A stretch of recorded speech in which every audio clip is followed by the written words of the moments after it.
Javier Manal, Javier Martínez, aquí en Malos Conocidos, Spoiler 102.1. Javier, bueno, ¿cuál fue lo que te motivó a estar en la música desde niño, desde grande? ¿Hubo familiares que estuvieron ahí influyéndote con la música? ¿Cómo se despierta toda esta pasión y que siguió un camino hasta el día de hoy, no? Sí, evidentemente es clásico que sí.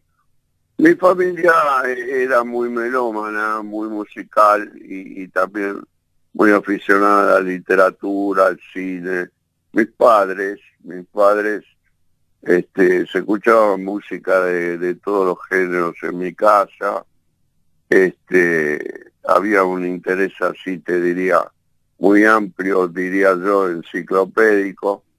Había una gran biblioteca, inclusive que había libros en francés, en inglés, en alemán, se cultivaba también otros idiomas, este, y tuvo una gran influencia. Y después no solamente mi familia más directa, mis progenitores, sino también mi tío José, que me acuerdo que me regaló siempre muchos discos, de la época cuando yo era un pibe joven que iba a la primaria, me traía discos de los rockeros, que él también los escuchaba y les gustaba.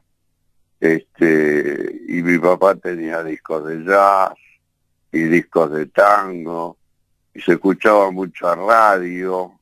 Apareció la televisión cuando yo era chico como una novedad. Yo nací en la generación de la radio, por eso sigo siendo muy radiofónico.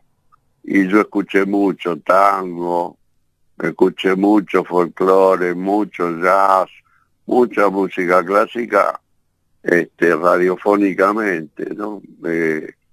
Tenía inclusive programas que yo los seguía y los tenía anotados en una especie de organigrama para seguirlo. Cuando me empecé a interesar por la batería, bueno, tenía un organigrama de programas de jazz para escuchar a los bateristas, y después, bueno, el Glostora Tango Club, que escuchaba yo con don Alfredo de Ángelis, el tango, y después, bueno, la música española, mi mamá era española, se escuchaba las películas, las grandes películas, íbamos mucho al cine, me acuerdo, y bueno, después empezó a aparecer todo eso en la televisión también. La televisión en aquellos años, cuando recién apareció, era muchísimo mejor que la televisión actual en aspectos, en el aspecto, digamos, cultural. No se escuchaban groserías, no se veían cosas baratas y estúpidas. Había programas, por ejemplo, como teatro como en el teatro, que se emitía bastante tarde, y había grandes obras del Teatro Universal, y emitidas en vivo. Había conciertos en directo desde el Colón, había programas de folclore en directo con los hermanos Gómez Carrillo, con los hermanos Ábalos, con Don Atahualpa Yupanqui, con grandes figuras del folclore de todo nuestro interior, los del Suquía, todos esos, cuando empezó, bueno, el Festival de Cosquín, ni hablar, muchos años después, pero ya antes. Bueno, era muy notable. Sí, yo todo eso me formó y yo me beneficié de una familia con esa apertura a la cultura, ¿no? Y era gente, no estábamos ubicados en ningún escalón privilegiado de la sociedad, ni mucho menos. Éramos una familia de trabajadores, pero de gente que cultivaba la cultura, ¿no? O sea, siempre hubo mucho valor en mi familia en eso, ¿no? Libros y viajes y conversaciones interesantes.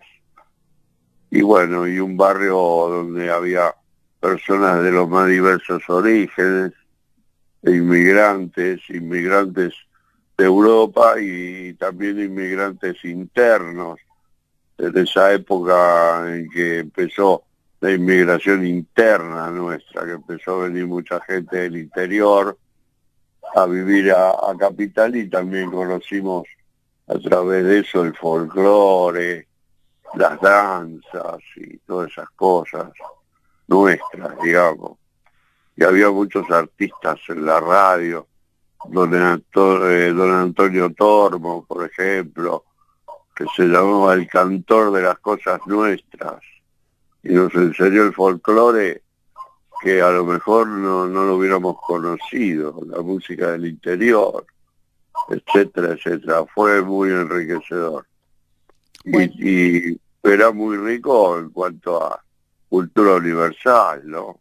Me acuerdo que había radios, teatros que te volcaban la historia argentina a través de los personajes, el Martín Fierro, Don Segundo Sombra, todo eso volcado en radios, teatros, ¿no?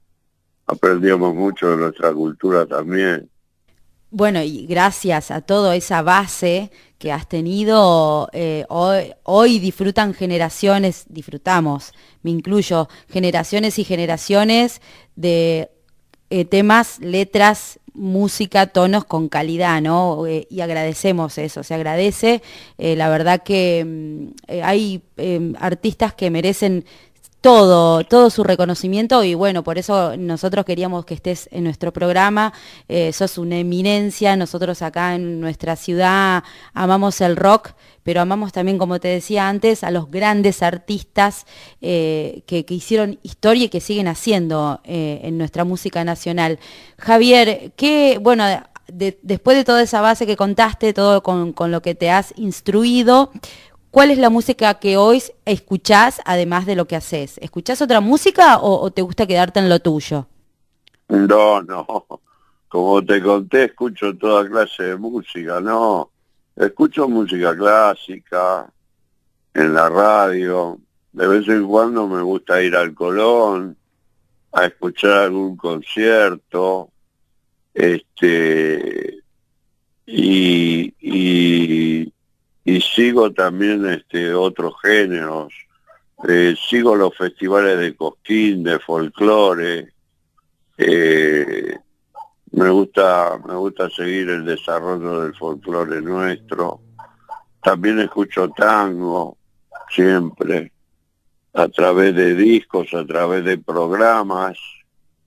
Hay mucha radio en el dial y sobre todo en las FM. No tanto porque escucho mucho AM yo, pero también las FM está. Entonces busco en el dial, soy muy radiofónico y busco en el dial, y si hay tango y escucho que suena muy bien, y bueno, lo dejo ahí, escucho tango un rato largo, escucho folclore, escucho músicas latinoamericanas, la música del Caribe, el bolero. Me gusta mucho, escucho programas de jazz, el buen jazz me gusta mucho también, y la música europea clásica, seguro. Todo eso combinado, en fin, lo que puedo. No soy muy aficionado a las modas mucho no me interesan, voy a los grandes clásicos de cada género. Bueno, a propósito de eso, tuviste y tenés un estilo que es un sello de Javier Martínez a la hora de tocar, y el pensar y pensarnos siempre es bueno hablarlo contigo desde lo cultural y desde lo humano, como bien dije, porque nos hace pensar de otra manera, ver las cosas de otra forma, esa forma que ahora las nuevas generaciones deberían volver a las viejas escuelas a tomarse desde eso cultural que son los libros, y pensarnos como un país mejor desde lo cultural y desde lo social. Javier, la verdad te agradecemos, has influenciado a muchas generaciones, además con lo que estás haciendo actualmente, también uno escuchando esa forma de tocar, uno se levanta esperanzado al otro día, como lo hacemos con esa buena música que se sigue generando. Bueno, gracias por lo que me toca. Sí, yo pienso que, bueno, la presión de las modas y de lo que se llama la industria, ¿no? La industria de la música es muy grande, hay mucha presión de la industria de las modas en la música y en todo, mucha difusión, mucho capital puesto en eso, pero igual la música tradicional, la buena, como me enseñó don Pepe Stampone, el hermano mayor de don Atilio, el gran músico de tango, dijo, mira, siempre en las reuniones de Sadaica, acá en la Sociedad de Compositores, bueno, los compositores nos reunimos, conversamos y cambiamos ideas, a veces de una manera muy apasionada, sobre la situación, y siempre están las críticas, no, porque esto está de moda y es una porquería, y sí, sabemos que siempre lo que está de moda es de baja calidad, y sin embargo la calidad siempre se sigue imponiendo, ¿no? Y un día vino don Pepe y nos dijo, muchachos, no pierdan el tiempo discutiendo, siempre existió la buena y la mala en la música, ¿no? Está buenísimo. Así es, así es.